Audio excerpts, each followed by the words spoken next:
अजब रमा राघवची जोडी।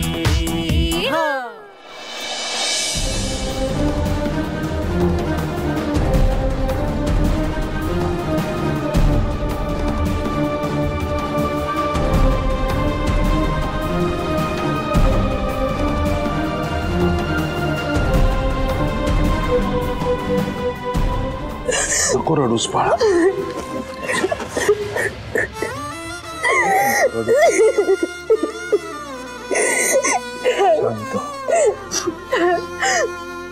मी राघवशिवाय नाही राहू शकत। I can't live without him. आपण अंकल गुरुजींना सांगायला हवं की मी मम्मासारखी नाहीये। आपण त्यांना समजायला हवं की मी नाहीये मम्मासारखी। हो बाळा, होईल हा सगळं नीट, नको काळजी करूस। पण इतकं परोपरीने समजावून सांगितलं तरी गुरुजी काही समजून घ्यायलाच तयार नव्हते। माझी तर खात्री आहे बाळा, कुणीतरी ना गुरुजींच्या मनात तुझ्याबद्दल खूप वाईट साईट काहीतरी भरवलाय। तू बघितलंस ना, मी त्यांच्या समोर गुडघ्यावर बसून हात जोडून तुझ्या सुखाची भीक मागितली। आपलं सोडग, पण ते शालिनी वहिनी आणि त्यांच्या आईने सांगितलेलं सुद्धा समजून घ्यायच्या मनस्थितीत नव्हते। बाळा तू उठ।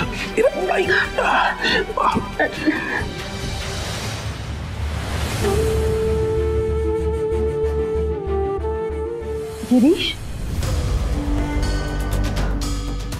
काय अरे, केव्हापासून वाट बघते मी तुमच्या दोघांची। झालेत ना सगळे मिसअंडरस्टँडिंग दूर? तू बोललास ना त्यांच्याशी, मग काय म्हणाले ते सांग ना। रमा, रमा, गुरुजींनी लग्नाला परमिशन दिली ना? सगळे प्रॉब्लेम सॉल्व्ह झालेत ना? लावण्या, तुझी नाटकं बंद कर आता तरी।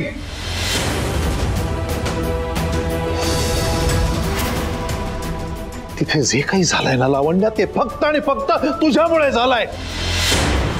तू काय काय करून आलीस तिकडे आता या वेळेला?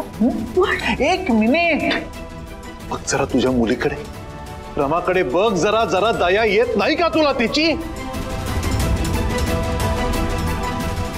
फॉर गॉड सेक लावण्या, तुझी नाटकं बंद कर।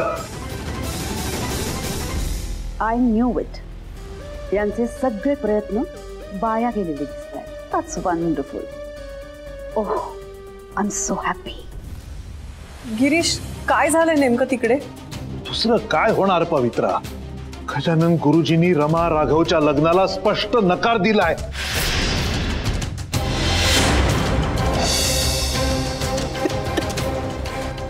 काय? आणि हे सगळं या बाईमुळे झालंय। ही बाई जोपर्यंत आपल्या घरात आहे ना, तोपर्यंत या घरात काहीही चांगलं होऊच शकत नाही।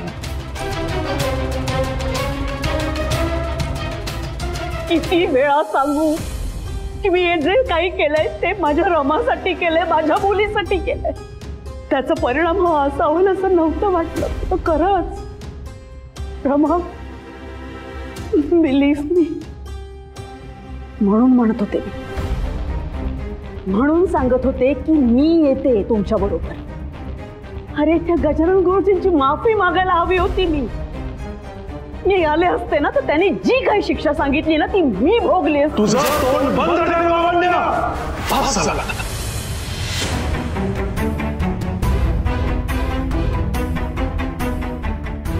सांग मला काय होतंय, बोल ना तुझ्या ममाशी।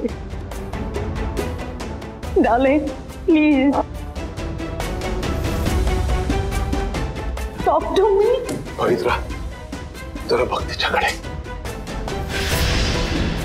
रमा,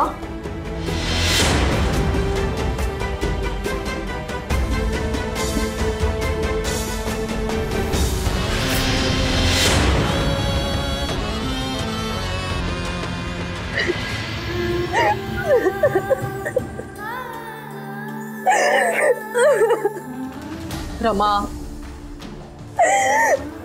रमा, अगं असं रडून कसं चालेल बरं? हे बघ, अशाने तुलाच त्रास होईल ना? पवित्रा आंटी, तूच म्हणाली होतीस ना डॅड आल्यावर सगळं काही सॉर्ट होईल म्हणून, पण इथे तर सगळं उलटच घडतंय. उलट ही सिच्युएशन अजून बिघडली आहे. आता माझं आणि राघवचं लग्न कसं होणार आहे? रमा, तू आधी शांत हो बरं. असा धीर सोडून कसं चालेल? अगं, हीच तर परीक्षेची वेळ आहे. तुला माहितीये जगात सगळ्यात जास्त कशाची परीक्षा घेतली जाते?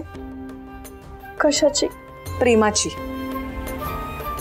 प्रेमाला जितका जास्त विरोध होईल तितकं प्रेम घट्ट होत जातं. पवित्र आंटी, माझं आणि राघवचं प्रेम अजून वाढतच जाणार आहे, कधीच कमी होणार नाहीये. बघ, म्हणजे तुझा तुझ्या प्रेमावर आणि मुख्य म्हणजे राघववर विश्वास आहे ना? हा विश्वास असाच कायम ठेव. आणि आता डोळे पुस बरं. तू अशी रडत राहिलीस तुझ्या डॅडना आणि सगळ्यात महत्वाचं म्हणजे राघवला नाही आवडणार, हो ना?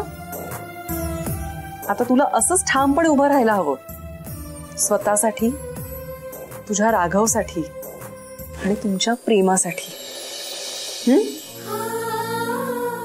थँक्यू.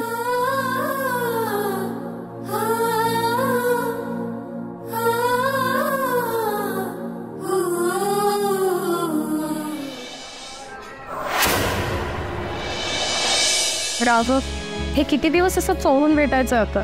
मला नाही आवडत एवढी. मलाही नाही आवडत आहे, पण आता काय करणार? काही दिवस आपल्याला असंच भेटावं लागलं. आबा कोणाचंच ऐकून घेत नाहीयेत, बघितलंस ना तू. आता तर त्यांना लवकरात लवकर घर सोडायचं, त्यासाठी सामान सुद्धा बांधायला सुरुवात केली त्यांनी. राघव, जर का अंकल गुरुजींनी घर सोडायचं डिसिजन घेतलं असेल ना तर आपण लवकरात लवकर नवीन घर शोधूया. आपण नाही रमा. अरे तू ह्या सगळ्यातच हे कळलं ना तर घरात नवीन वादळ तयार होईल. आबा त्या घरात पाऊल ठेवणार नाहीतच, पण आम्हाला सुद्धा कोणाला येऊ देणार नाही.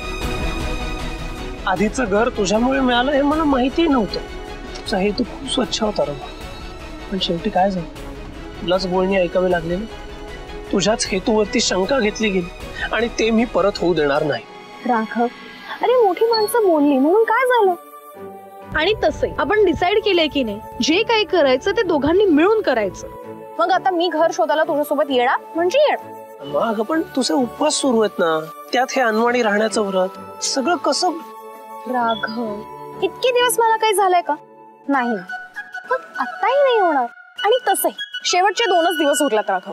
अगं तू जरा ऐकतेस का माझं रमा? नाही, आपण असं समजूया की देवी आई माझी परीक्षा घेते आणि काही करून मला या परीक्षेत पास व्हायचंच आहे. रमा, अतिशय हट्टी असतो रमा, आणि प्रत्येक वेळी ते सिद्ध करून दाखवत असतेस. आजी म्हणतात ना, आपल्यात जर का डिटर्मिनेशन असेल तर कुठलीही परीक्षा आपण एकदम इझिली पास होतो. आणि आता सुद्धा आपण हे प्रूव्ह करूया. हवं तर तू असं समज, हे सुद्धा नवरात्रीचं माझं एक व्रत आहे.